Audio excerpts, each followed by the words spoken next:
ఏపీలో most influential leader ఎవరు? ప్రభుత్వం యంత్రాంగం ఎవరి మీద దృష్టి పెట్టి పరిపాలన సాగించడం, అడుగులు వేయడం కనపడుతోంది. ఫిలాసఫీని అతని పర్సనాలిటీతో అడాప్ట్ చేశారు. మీడియా దృష్టి అంతా నిరంతరం 365 డేస్ ఎవరి మీద ఉంటుంది?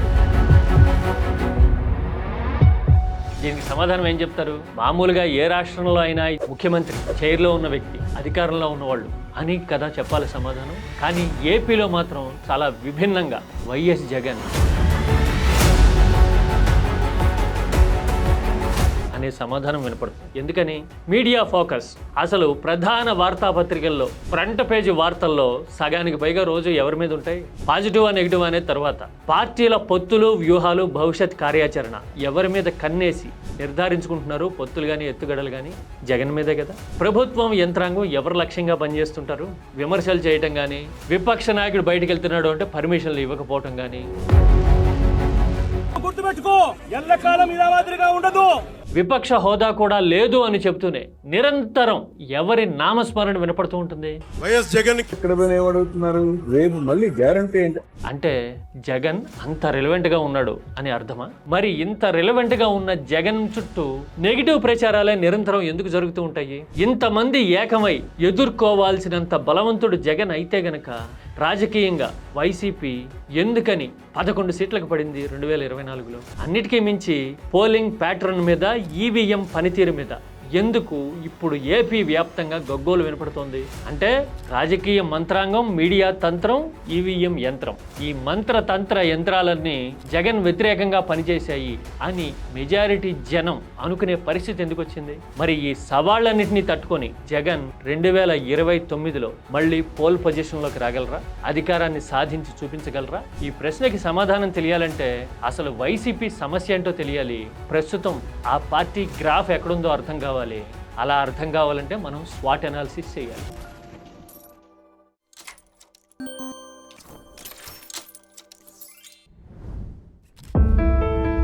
ఆయన అనుసరించిన విధానాలు రూరల్ సెంట్రిక్ పాలసీస్ మనం చూస్తుంటాం కదా. 2019-24 మధ్య జగన్ పాలసీ మేకింగ్ లో ప్రధానంగా కనిపించే under current and most important element ఏంటో తెలుసా?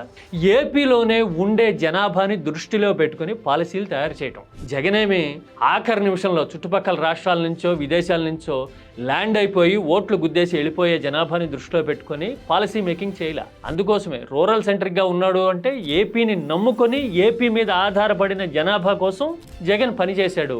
మనకి అగ్రికల్చర్ పాలసీ చూసినా, సంక్షేమ పథకాలు చూసినా, గ్రామీణాన్ని పునరుజ్జీవింపజేసే గ్రామ సచివాలయాలు లాంటి వ్యవస్థల్ని నిర్మించడం చూసినా కానీ మనకు అర్థమవుతుంది.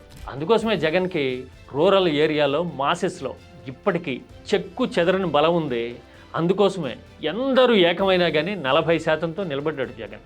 ఇది ఫస్ట్ స్ట్రెంగ్త్. రెండోది పోస్టల్ స్ట్రెంగ్త్ని డిరైవ్ చేసిన ఎబిలిటీ జగన్ పరిపాలనలో కనపడుతుంది. దూరదృష్టి అని చెప్తూ ఉంటాం కదా. చాలా మంది ప్రకటనలు చేస్తూ ఉంటారు కానీ పాలసీగా తీసుకొచ్చి ఇంప్లిమెంటేషన్ వరకు రాలేరు. కానీ జగన్ హయాంలో రామాయపట్నం మొదలు పైన మూలపేట వరకు మనకి సువిశాలమైన సుదీర్ఘమైన కోస్టల్ ప్రాంతాన్ని ప్రపంచానికి దగ్గర చేసేందుకు, అవకాశాలతో అందిపుచ్చుకునేందుకు పోర్టులు, హార్బర్ల నిర్మాణం భారీ స్థాయిలో జరగడం చూస్తుంటాం కదా. ప్లే ఆన్ యువర్ స్ట్రెంగ్త్ అంటారు. ఉన్న స్ట్రెంగ్త్ని ముందు పెట్టి పాలసీ మేకింగ్ చేశాడు. ఇది సింగపూర్ తరహా మోడల్. సముద్రం ఒడ్డునున్నప్పుడు సముద్రాన్ని అవకాశంగా మలుచుకోవడం ఎలా అని ప్రపంచానికి చూపించిన దేశం సింగపూర్. చాలా చిత్రంగా కొంతమంది సింగపూర్ పేరుతో రాజకీయాలు దశాబ్దాల తరబడి చేస్తారు కానీ అలాంటి ఆపర్చునిటీని డిరైవ్ చేయలేరు. కానీ జగన్ మాత్రం ప్రాక్టికల్గా అలా చేయడం చూస్తే దూరదృష్టి ఉన్న విధానం ఇది అని కాస్త ఆలోచించగలిగిన వాళ్ళకి అర్థమవుద్ది. జెండాలు కాసేపు పక్కన పెట్టండి, పాలసీ గురించి ఆలోచించండి. అందుకోసమే కోస్టల్ ఆపర్చునిటీస్ని డిరైవ్ చేయడం అనేది దీర్ఘకాలిక నాయకత్వ లక్షణం. Big investment. చాలాసార్లు ఈ మధ్యన గూగుల్ డేటా సెంటర్ వచ్చేసింది అని మనం బాకాలుతే అది తీరా అదానీ డేటా సెంటరే. అది 2022లో వచ్చింది, 2023లో శంకుస్థాపన జరిగి మొదలైంది అదే అని ఇప్పుడు తేలుతుంది కదా. ఎందుకంటే మనం గూగుల్ పేరు చెప్పి పబ్లిసిటీ చేశాము, భూ కేటాయింపులన్నీ అదానికి చేస్తున్నాం కదా. మరి అది తెచ్చింది ఎవరు? జగన్ హయాంలో సింగపూర్ నుంచి సబ్సీ కేబులింగ్ మొదలు అన్ని ఇనిషియేటివ్స్ అప్పుడే కనపడుతూ ఉంటే బిగ్ డేటానే కాదు, బిగ్ ఇన్వెస్ట్మెంట్ అప్రోచ్ కూడా అప్పుడే ఉంది అని చెప్పడానికి అది ఒక తిరుగులేని ఆనవాలు కదా.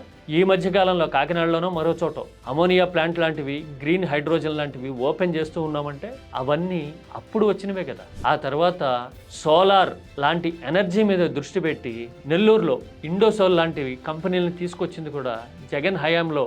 అంటే ఇవన్నీ బిగ్ ఇన్వెస్ట్మెంట్లో భాగం అని చిట్టా చూస్తే మనకు తెలుస్తుంది. కాకపోతే ఇవన్నీ లోతుపాతులకు వెళ్ళి తెలుసుకోవాల్సిన విషయాలు అనే తరహాలో ఉండిపోయినాయి ఏపీలో. వైఎస్ఆర్ రెజిమ్లో అనుసరించిన పాలసీస్కి సూపర్లేటివ్ విధానాలు జగన్లో కనపడతాయి.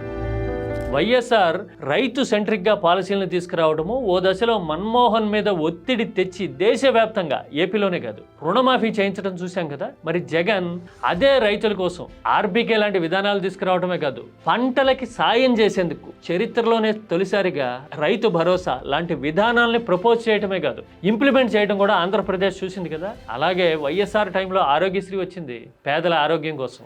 జగన్ ఆరోగ్యశ్రీతో పాటు మెడికల్ కాలేజీలు కూడా తెచ్చాడు. 17 మెడికల్ కాలేజీలు అంటే ఆశ్చర్యపోయి షాక్ అయి నోరేళ్ళ పెట్టాల్సిన నెంబర్ కదా. ఎడ్యుకేషన్ మీద, ఫ్యూచర్ మీద, ఓటు వేయని సెక్టర్స్ మీద కూడా దృష్టి పెట్టి వేల కోట్లు ఖర్చు పెట్టి చదువుల కోసం, ఫ్యూచర్ కోసం నిరంతరం యుద్ధం చేయాల్సిన పరిస్థితిని పీకల మీదకి తెచ్చుకున్నాడు ఒక లీడరు అంటే కమిటెడ్గా ఉన్నట్టు. ఇప్పుడు మనకి అదొక ఛాలెంజ్లా కనిపించవచ్చు, కానీ ఆ ఛాలెంజ్ని ఫేస్ చేస్తేనే నెక్స్ట్ జనరేషన్ స్ట్రాంగ్గా తయారవుతుంది, ప్రపంచాన్ని అర్థం చేసుకోగలుగుతుంది కదా. అంతే కదా, నువ్వు ఇంగ్లీష్ మీడియం తీసుకొస్తేనే కష్టమో నష్టమో పిల్లలు చదువుకోగలుగుతారు. 10 ఏళ్ళు పోయిన తర్వాత వాళ్ళు ప్రపంచంతో ధారాళంగా సంభాషించగలుగుతారు, అవకాశాలు అందిపుచ్చుకోగలుగుతారు. నీకు స్కూళ్లలో మెరుగైన సదుపాయాలు ఉన్నప్పుడే కార్పొరేట్తో పోటీ పడగలుగుతారు. అందుకోసమే నాడు నేడు లాంటివి పుట్టుంటాయి. ఆ ప్రభుత్వం ఎన్ని చేస్తూ ఉంది, మధ్యాహ్నం భోజనాలు పెడతా ఉంది, రాగి జావులు ఇస్తూ ఉంది, కొత్త బ్యాగులు ఇస్తూ ఉంది, అయినా పంపించగలుగుతామా, మేము పేదవాళ్ళం కదా అనుకునే తల్లిదండ్రులు ఉంటారు. కాబట్టి వాళ్ళ కోసం అమ్మఒడి లాంటివి వచ్చినాయి కదా. పిల్లల్ని స్కూల్కి పంపండి, మీకు డబ్బులు నేను ఇస్తా అనే విధానం తీసుకురావాలంటే జనం పల్స్ని, జీవితాలని ఎంత స్టడీ చేసి ఉండాలి. ఇక ఆ తర్వాత జగన్ స్ట్రెంగ్స్లో చాలా ఇంప్రెసివ్గా, ఆశ్చర్యంగా అనిపించేది క్లియర్ కట్ థాట్.